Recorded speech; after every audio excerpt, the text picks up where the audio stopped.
Opo. Maraming salamat po. So, ibig pong sabihin, malinaw na kanina sinabi natin na What is the hindi pleasure siya... of, with the permission of Senator Judge and indulgence of Senator Judge Padilla, what is the pleasure of Senator Judge Rafi Tulfo? Walang mic. Kay Senator Padilla. Bakit pag sa kabila pinapayagan sila 5-10 minutes? Bakit pag sa amin, sa majority, kinakat agad ni remind pagdating ng 2 minutes? I think nakakalata na kami. So dapat pag sinabing 2 minutes, 2 minutes. Pag sa amin sa majority, pag 2 minutes, pinipindot nito. 2-3 beses. Totoo yan. Pero pag sa minority, umaabot na ng 5 minutes, 10 minutes. At meron akong record yan. Pinapayagan. Why? Thank you.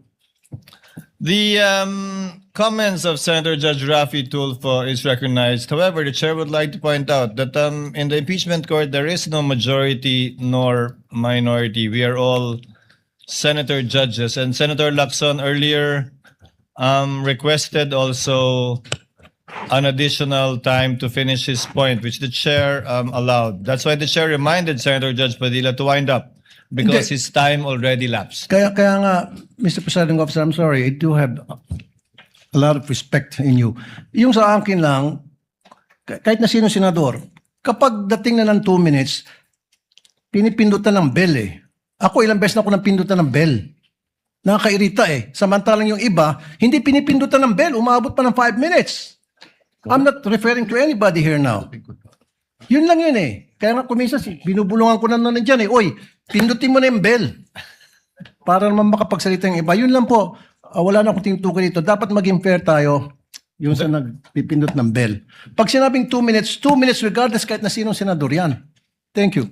The clerk of court is instructed to kindly relate to the bell ringer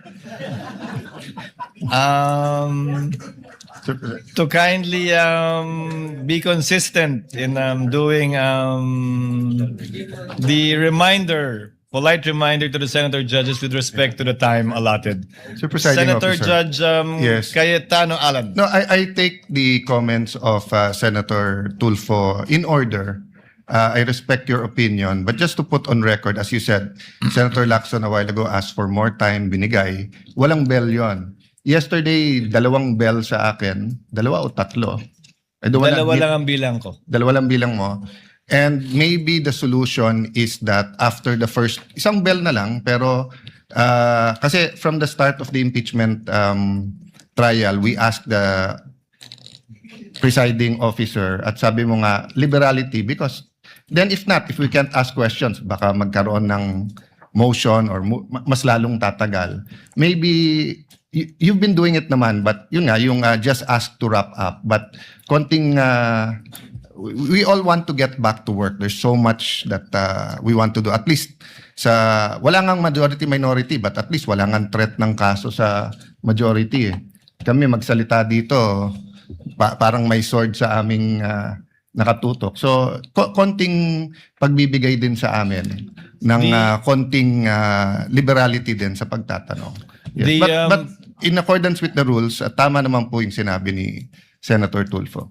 The presiding officer shall take in advisement the points raised by Senator Judge Rafi Tulfo as well as the point raised by Senator Judge Allen. And in that spirit, kindly wind up, Senator Judge Padilla. Ginoong tagapamahalang hukom, nais lamang pong sagutin ang ating kaibigan na si Senator Rafi Tulfo. Sandali lang po. Kaibigan, mas mahaba kasi yung sagot ng ating prosecution. Ako po ay nagtatanong lamang ng oo ba o hindi. Opo. Pasensya na po. Opo. Kindly wind up, Senator Judge Padilla, but you're gonna bail of the Maraming second round salamat if there's po. one. Tatalon na po ako. Dito na po ako sa aking kaibigan. Maraming salamat po, kaibigan. Opo. Sa akin pong kaibigan, kay Attorney Matibag, mahal na saksi. Mabilis lang po ito. Ako po ay napunta sa PDP laban dahil po sa inyo. Tama po. Opo. Kayo po ang kumimbinsi sa akin. Tama po. Campaign manager nyo pa po. Opo. At masasabi po natin na isa kayo sa nagpa-number 1 po sa akin. Tama po. Sa lugar po namin, number 1 po kayo. Opo. Attorney Matibag, Sumama po ako sa inyo dahil alam ko na isa po kayo sa arkitekto ng pagkapanalo ni President Rodrigo Roa Duterte. Tama po ba?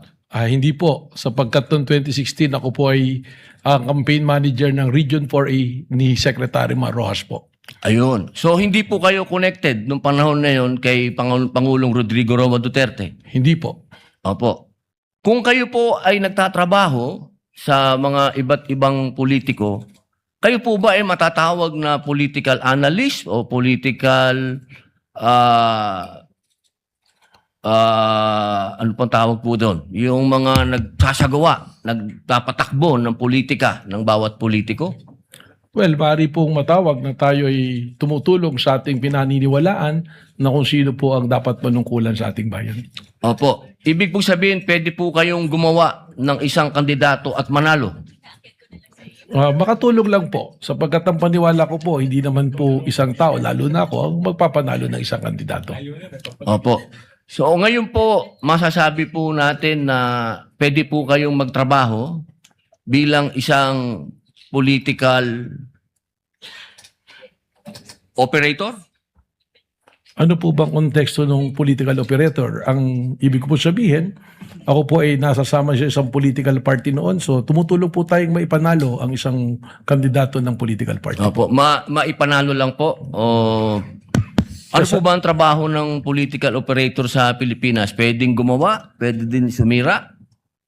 Well, ang political operator to be successful, kailangan po yung kanyang sasamahan ay magtagumpay ang kanya pong laban at advokasya. Okay. Yun lang po. Maraming salamat po, kaibigang attorney. Thank you, Senator Judge.